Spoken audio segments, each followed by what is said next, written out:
Il fait froid, non?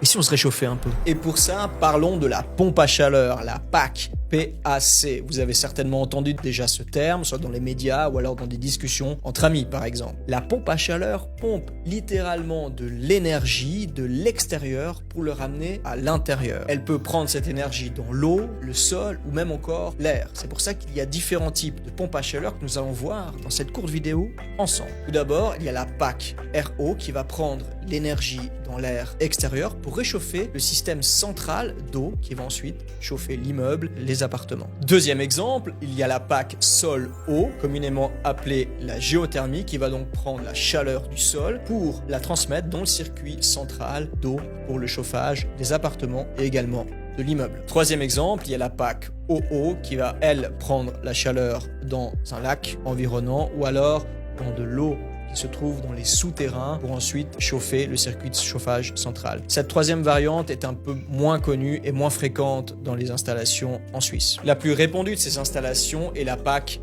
RO, pour plusieurs raisons, mais surtout qu'elle est moins coûteuse à installer qu'une PAC en géothermie. Cela va vous permettre, couplé à des panneaux solaires ou photovoltaïques, de drastiquement réduire votre empreinte carbone et par là même vos certificats énergétiques cantonales des bâtiments. C'est un point très important, surtout par les temps qui courent et la stratégie énergétique de la Confédération. Si vous avez des questions à ce sujet, avez besoin de renseignements, n'hésitez pas à nous contacter, nous ferons un plaisir de vous renseigner et cas échéant de vous mettre en contact avec notre réseau. Restez dans le cloud et parlons-en.